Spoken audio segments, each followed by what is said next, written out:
오늘의 말씀은 마가복음 9장 21절에서 29절입니다. 예수께서 그 아버지에게 물으셨다. 아이가 이렇게 된 지 얼마나 되었느냐? 그가 대답하였다. 어릴 때부터입니다.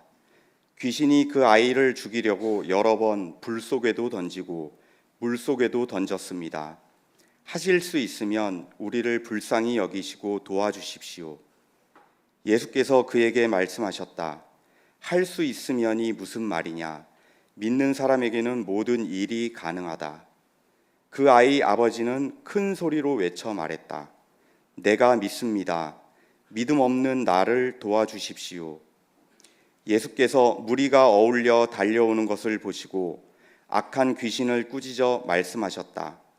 벙어리와 귀머거리가 되게 하는 귀신아, 내가 너에게 명한다. 그 아이에게서 나가라. 그리고 다시는 그에게 들어가지 말아라. 그러자 귀신은 소리를 지르고서 아이에게 심한 경련을 일으켜 놓고 나갔다. 아이는 죽은 것과 같이 되었다.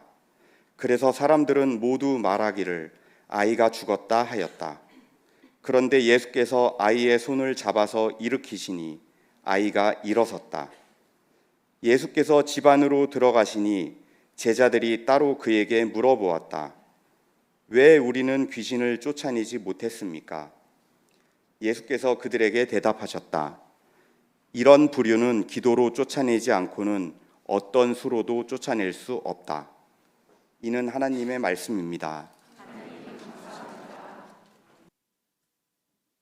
좋으신 주님께서 주시는 위로와 소망과 새롭게 하시는 은혜가 저와 여러분 위에 함께 하시기를 빕니다. 또한 캐나다에서 말씀을 전하시는 목사님과 집회 중인 교회 위에도 함께 하시길 바라며 특별히 큰 산불로 고통을 당하고 있는 캐나다 위에 함께 하시기를 빕니다. 오늘은 교회력으로 왕국절입니다. 왕국절은 감리교회가 정한 절기입니다. 감리교회는 거의 6개월 동안 지속되는 긴 성령 강림 절기를 반으로 반반 나누었습니다. 전반부 3개월은 성령 강림 절기로 후반부 3개월은 왕국 절기로 지키고 있는 것입니다. 왕국 절기는 하나님의 나라가 이 땅에 이루어지길 바라며 정의와 평화, 창조 질서 보존을 위해서 애쓰는 절기입니다. 요즘같이 기후위기 시대에는 우리가 더 힘써 지켜야 되는 그러한 절기라는 생각이 듭니다. 조교파적으로는 여러 교단이 감리교회 왕국절기와 비슷한 시기에 창조절기를 지킵니다. 창조절기는 창조세계에 대한 기독교인의 책임을 강조하며 창조세계를 돌보기 위한 결단을 하는 그러한 절기입니다. 창조절기는 9월 첫째 주부터 시작됩니다. 시작하는 주가 8월 마지막 주와 9월 첫째 주로 한 주 차이가 나지만 이 두 절기는 결이 같은 절기라고 이야기할 수 있겠습니다. 고로 오늘 이 왕국절기가 시작되는 왕국절은 하나님이 지으신 하나님 나라와 또한 이 창조 세계에 대한 우리의 책임을 새롭게 결단하는 날이라는 얘기입니다. 여러분들 이런 날인지 모르고 오셨죠? 오늘 중요한 결단을 하셔야 되는 날입니다. 여러분들 결단에 도움이 될 수 있도록 말씀을 함께 잘 나눠보도록 하겠습니다. 안타깝게도 오늘 우리가 살아가는 세상은 하나님이 지으시고 보시기 좋았던 세상과는 많이 다릅니다. 그리고 하나님 나라에서 멀리 떨어져 있는 나라임을 우리는 부인할 수 없습니다. 얼마 전 하와이 섬에서 큰 불이나 숲이 불타고 많은 사상자가 발생했는데 캐나다에서도 큰 불이 났습니다. 사실 캐나다 산불은 몇 달 전에 발생한 산불인데 계속 불이 커져 현재 천여 곳에서 동시다발적으로 불이 타오르고 있습니다. 이미 대한민국 면적의 땅이, 숲이 다 잿더미가 됐다고 합니다. 상상만 해도 끔찍하지 않습니까? 대한민국 전체가 다 잿더미가 됐다고 생각해 보십시오. 셀 수 없이 많은 나무들이 다 죽었고 그 숲을 터전으로 살아가는 수많은 동물들이 죽었습니다. 그리고 수만 명이 집을 버리고 대피했고 소방관들이 죽었습니다. 그렇게 자연과 사람이 죽어가는 현장을 보면서 캐나다 총리는 안타까운 심정으로 이렇게 얘기했습니다. 현재 상황은 통제불능의 상황입니다. 일본은 방사능 오염수를 바다에 방류하기 시작했습니다. 오염물질을 처리했기 때문에 안전하다, 아니다, 안전하지 않다 논쟁이 있습니다. 그러나 우리가 분명히 알아야 할 것이 있습니다. 지상에 저장해 놓았던 오염수를 방류하기 이전부터, 그러니까 2011년 원전 사고 이후부터 지금까지 후쿠시마 원전에서는 아무런 처리가 되지 않은 오염수가 바다로 유출되고 있었다는 사실입니다. 쓰나미로 후쿠시마 원전의 원자로는 고열로 녹아내렸습니다. 그때 생긴 균열로 냉각수가 계속 지하로 유입되고 있었던 것입니다. 지하수로 스며든 핵 오염수는 그대로 바다로 흘러 들어가고 있습니다. 바다의 생명들은 그 오염수에 무방비로 노출되어 있고요. 기준 농도의 180배가 넘는 세슘 우럭이 잡힌 이유는 바로 그것입니다. 후쿠시마 원전 사고의 제1피해자는 인간이 아닙니다. 자연입니다. 원자로의 균열 부분을 막아야 하지만 막대한 양의 방사능이 나오고 있어서 전혀 손을 쓰지 못하는 말 그대로 속수무책의 상황입니다. 일본의 한 원전 전문가는 이렇게 말했습니다. 지금 후쿠시마 원전은 관리 불능 상태입니다. 라고. 인간은 편리와 개발을 명목으로 자연을 마구 훼손했습니다. 무생명을 소중히 여기지 않았습니다. 그 결과 지구 온난화라는 결과를 가져왔습니다. 그로 인해 세계 곳곳에서 숲이 불타고 있습니다.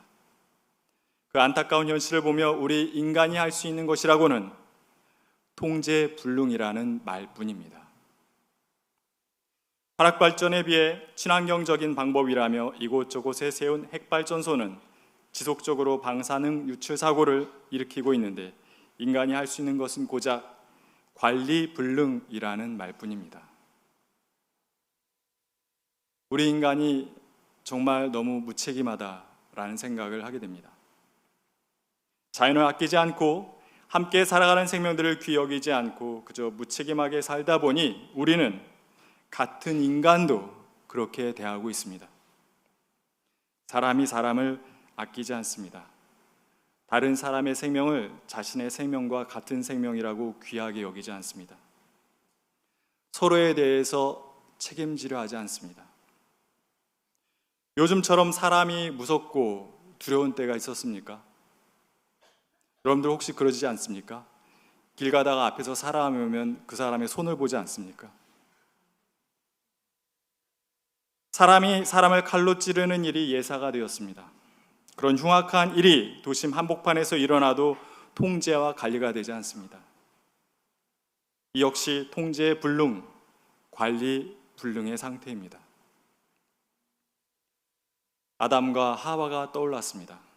그들은 하나님과 같은 전능한 존재가 되기 위해서 하나님이 정하신 순리에서 벗어났습니다. 그러나 결국 그들이 그런 욕심을 통해 이르렀던 곳은 하나님 나라가 아니었습니다. 하나님과 같은 존재가 되는 그런 세상이 아니었습니다.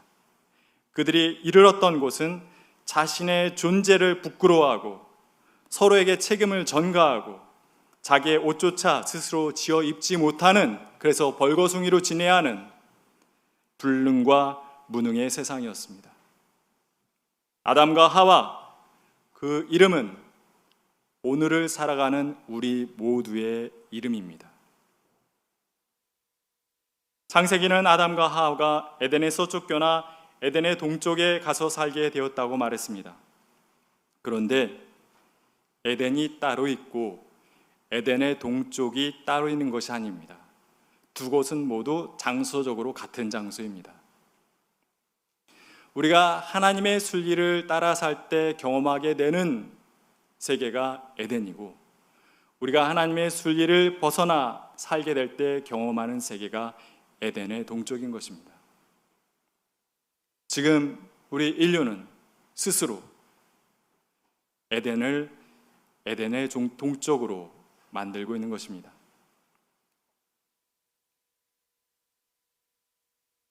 오늘의 설교 본문은 마가복음 9장입니다. 9장은 하나님 나라에 대한 말씀으로 시작됩니다. 1절에서 예수님께서는 이렇게 이야기하셨습니다. 내가 진정으로 너에게 말한다. 여기 서 있는 사람 가운데 하나님 나라가 와 있는 것을 볼 사람도 있다. 여기서 하나님 나라는 하나님의 온전한 통치가 이루어진 때 곳을 말합니다. 그 말씀 뒤에 바로 산상 변화에 대한 말씀이 나옵니다. 예수님께서 베드로와 야고보와 요한을 데리고 높은 산에 올라가셨습니다. 높은 산에 올라가셔서 제자들과 말씀을 하시는데 놀라운 사건이 일어났습니다. 제자들이 보니 예수님이 빛나는 거예요. 저는 빛이 안 나죠. 그러니까 여러분들 표정이 하나도 놀라지 않은 표정이에요. 제자들이 뭐지 싶었는데 갑자기 예수님 옆에 엘리야와 모세까지 나타나서 예수님과 함께 대화를 하는 것입니다. 너무 신비로운 장면이죠. 베드로는 그 황홀경에 빠져들었습니다. 너무 좋았던 거예요. 그래서 예수님께 그렇게 얘기합니다. 스승님, 여기가 너무 좋습니다. 초막 셋을 짓고 여기에 살면 좋겠습니다. 하나는 스승님을 위해서, 나머지 둘은 엘리야와 모세를 위해서 짓겠습니다. 베드로는 예수님과의 만남을 통해서 예수님 속에서 세상에서 볼 수 없었던 빛을 봤던 겁니다. 그리고 성경 속에서 말씀으로만 존재했었던 예언, 그 율법이 한 인간 존재 안에서 온전히 구현된 모습을 본 것입니다. 그러니까 그게 너무 기뻤던 것이지요. 우리도 그렇지 않습니까? 너무 큰 기쁨을 경험할 때나 너무 좋은 일을 만났을 때는 계속 그 공간에 머물고만 싶지요. 그래서 베드로가 그렇게 이야기했던 것이죠. 사실 베드로는 그 산에서 예수님을 통해 하나님 나라를 체험했던 것입니다. 베드로는 자기가 하나님 나라를 체험했었던 그 산에 머무르길 원했습니다. 그러나 예수님은 그러한 베드로와 야고보와 요한을 데리고 산 밑으로 내려오셨습니다. 그게 바른 신앙입니다. 하나님 나라는 하늘에서만 이루어지는 나라가 아닙니다. 땅에서도 이루어져야 하는 나라입니다. 깨달음이 좋다고 깨달음과 진리를 듣는 자리에만 계속 머무르면 안 됩니다. 고통과 아픔과 괴로움이 있는 산 밑으로 내려가야 합니다. 그래서 그곳에서 내가 얻은 깨달음과 진리가 생명과 치유와 기쁨으로 작동되게 만들어야 합니다. 그것이 바른 신앙입니다. 에덴을 가지고 이야기하자면 에덴의 동쪽을 버리고 에덴으로 가서 살기를 원하는 것이 바른 신앙이 아니라, 비록 에덴의 동쪽에 살지만 마음속에 에덴을 품고 에덴의 동쪽을 에덴으로 바꿔나가는 것, 그것이 바른 신앙이고 올바른 하나님 나라 운동인 것입니다. 산에서 내려오니 아니나 다를까 사건이 기다리고 있었습니다. 제자들이 여러 사람에 둘러싸여 논쟁을 하고 있었습니다. 사람들이 예수님께 몰려들었습니다. 예수님이 물으셨습니다. 너희는 무슨 논쟁을 하고 있느냐? 그때 한 사람이 예수님 앞에 나와서 이야기를 합니다. 선생님, 제 아들을 고쳐달라고 이곳에 데리고 왔습니다. 제 아들은 말 못하는 귀신이 들렸습니다. 어디서나 귀신이 아이를 사로잡으면 아이는 거꾸러집니다. 그러면 아이는 거품을 흘리고 이를 갈며 몸이 뻣뻣해집니다. 선생님이 계시지 않아 선생님의 제자들에게 쫓아달라고 부탁했지만 제자들은 하지 못했습니다. 그 아버지로부터 자초지정을 들으신 예수님께서는 제자들에게 화를 내셨습니다. 아, 믿음이 없는 세대여, 내가 언제까지 너희와 함께 있어야 하겠느냐? 내가 언제까지 너희를 참아야 하겠느냐? 예수님은 아이를 당신 앞에 데려오라고 하셨습니다. 귀신은 예수님을 보자 아이에게 심한 경련을 일으켰습니다. 아이는 땅에 넘어져서 거품을 흘리면서 뒹굴었습니다. 아이의 상태는 생각보다 심각했던 것이죠. 예수님은 다시 그 아버지에게 물었습니다. 아이가 언제부터 이러했느냐? 아버지가 대답합니다. 어릴 때부터입니다. 어릴 때부터 그랬다는 얘기는 1, 2년 전부터 그랬다는 이야기는 아니죠. 적어도 4, 5년 그 이상부터 그 아들은 그랬던 것입니다. 아이 아버지는 아이의 상태에 대해서 예수님께 좀 더 자세히 말씀드렸습니다. 귀신이 아이를 죽이려고 여러 번 불 속에도 던지고 물 속에도 던졌습니다. 그 아들은 그냥 말 못하고 듣지 못하는 장애만 있는 아들이 아니었던 것이죠. 간질로 의심되는 질병도 있었고 그뿐 아니라 정신 이상 때문인지 아니면 자살 충동 때문인지 스스로 여러 번 죽으려고 했던 아들입니다. 그 아이의 아버지는 그런 아들을 오랜 세월 곁에서 지켜봐야만 했던 것입니다. 아버지는 어떤 마음으로 그 지난한 세월을 견뎠던 것일까요?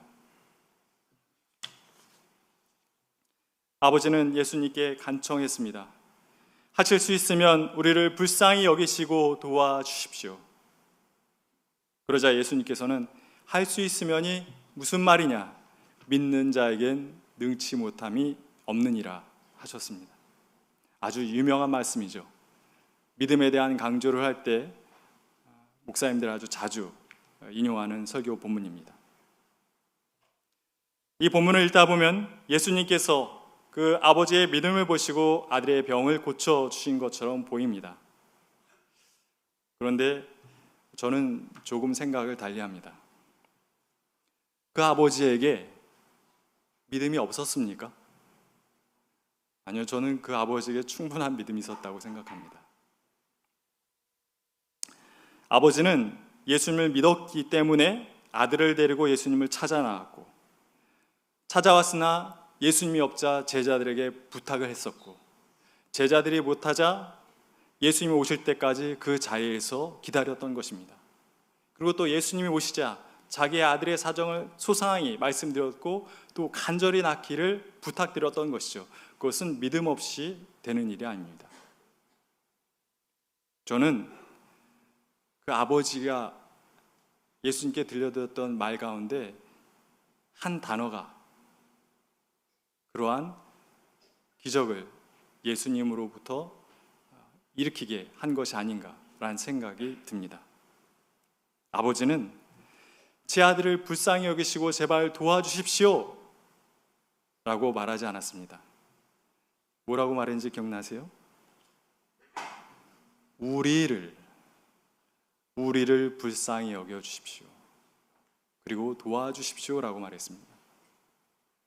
아버지에겐 아들이 자기고 자기가 아들이었던 것입니다. 아들과 자기는 하나였던 것입니다. 그 마음.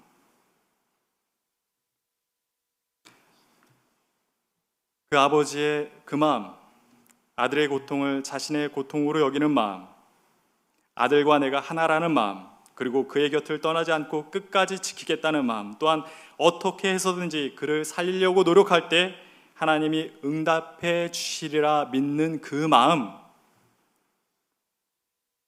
그 마음을 보시고 예수님이 고쳐주신 거라 생각이 듭니다. 그런데 그 아버지의 마음, 우리 어디서 본 것 같지 않습니까? 그 마음이 우리를 향하신 하나님 아버지의 마음이고 그 마음이 우리를 향하신 예수님의 마음 아닙니까? 예수님은 그 마음을 가지고 사셨습니다.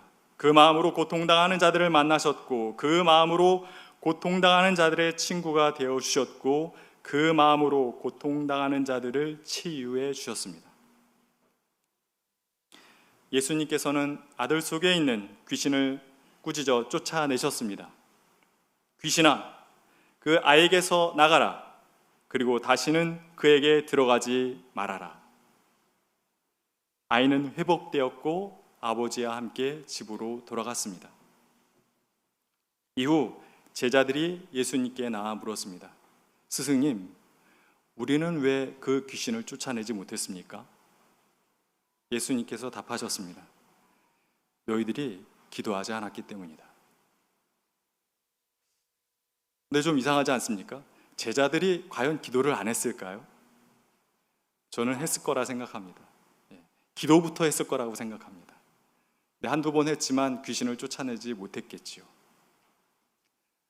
좀 더 생각해 보자면 제자들은 기도를 안 한 것이 아니라 제대로 된 기도를, 바른 기도를 하지 않았던 것이라고 생각이 됩니다. 기도의 형태를 갖춘 말은 있었지만 그 말 속에 기도가 본질적으로 품어야 되는 것, 제일 중요한 것을 제자들은 놓쳤던 것이죠. 그것은 바로 예수님의 마음이었습니다.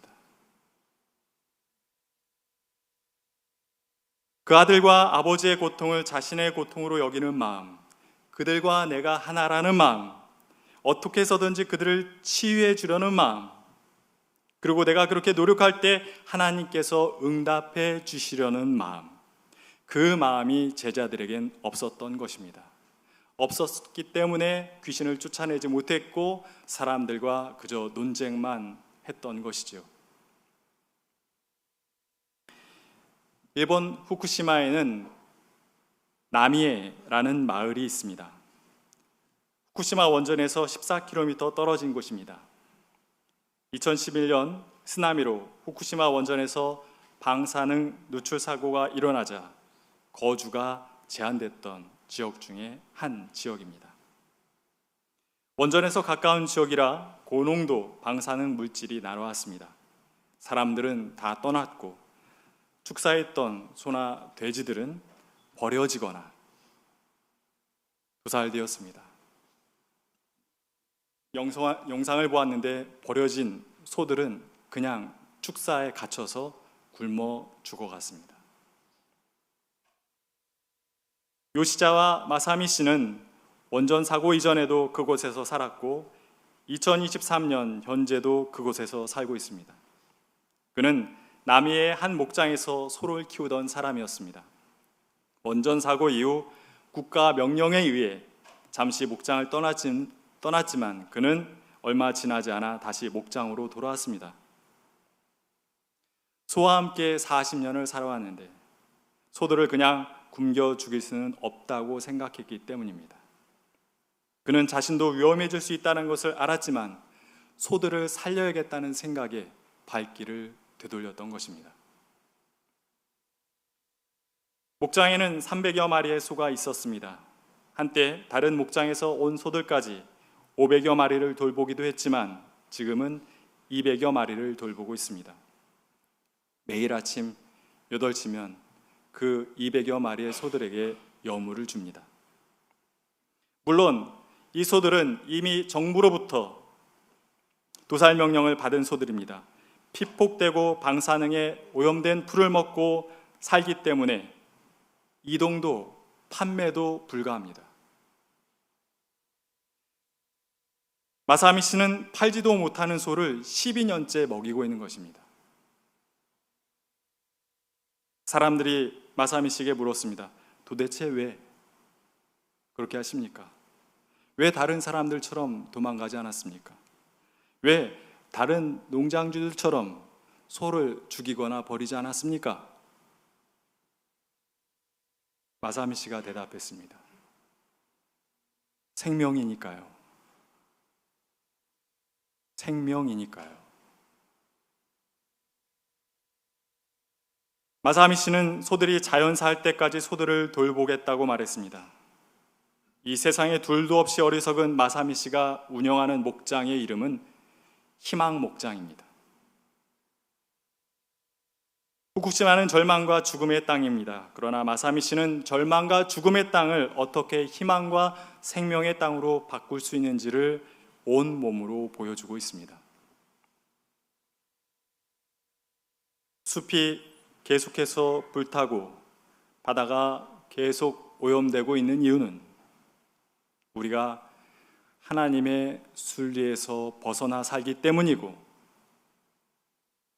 그 세계를 회복하지 못하는 이유는 우리가 올바로 기도하지 못하기 때문입니다. 로마서 8장의 말씀처럼 지금 피조 세계는 하나님의 자녀들이 등장하기를 간절히 기다리면서 신음하고 있습니다. 나무는 불타고 바다는 오염되면서도 끙끙거릴 뿐 말을 할 수 없습니다.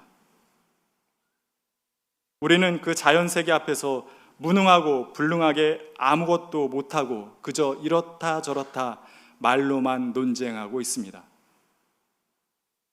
마가복음 9장에 나와 있었던 제자들처럼. 그런 우리를 향해 주님께서 이렇게 말씀하시는 것만 같습니다. 아, 믿음이 없는 세대요, 내가 언제까지 너희와 함께 있어야 하겠느냐?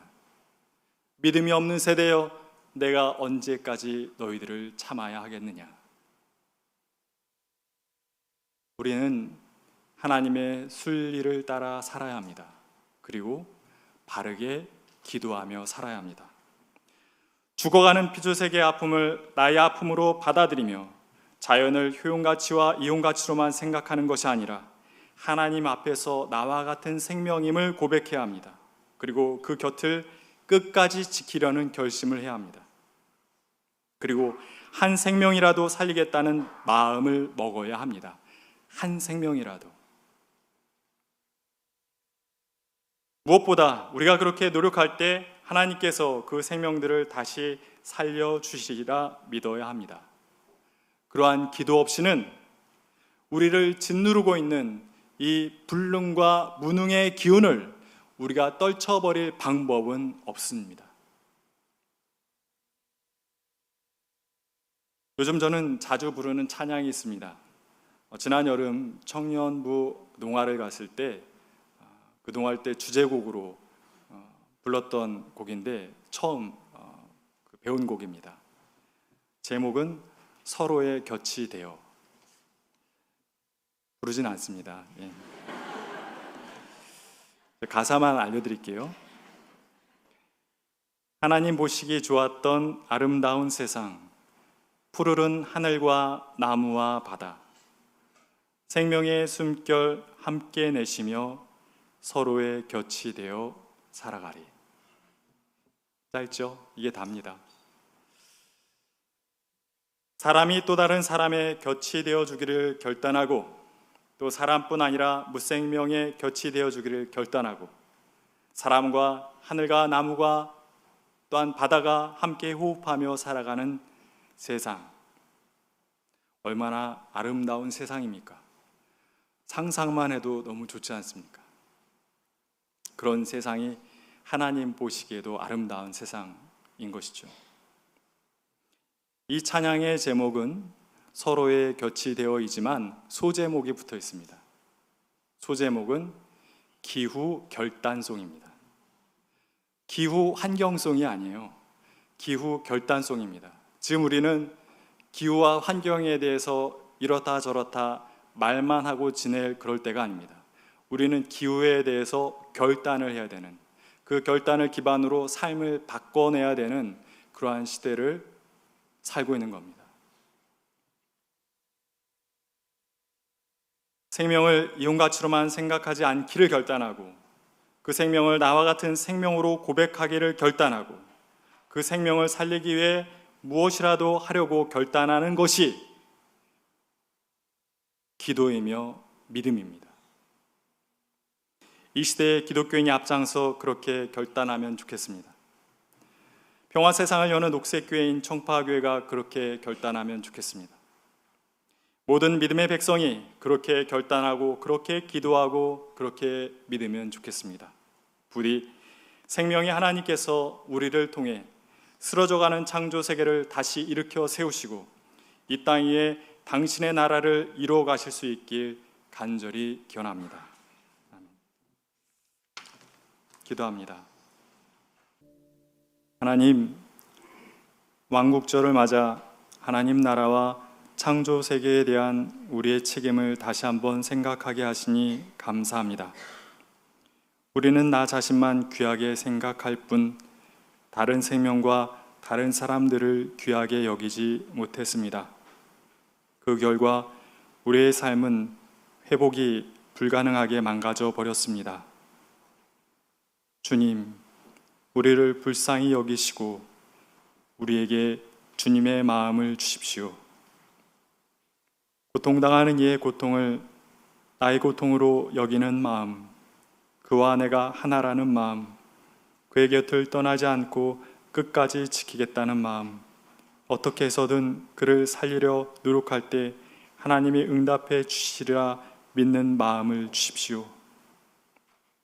그 마음으로 이 세상에 가득한 무능과 불능의 기운을 떨쳐내고 아픔과 고통과 절망 가득한 이 세상을 하나님의 나라로 바꾸어가게 해 주십시오. 예수님의 이름으로 기도드립니다. 아멘.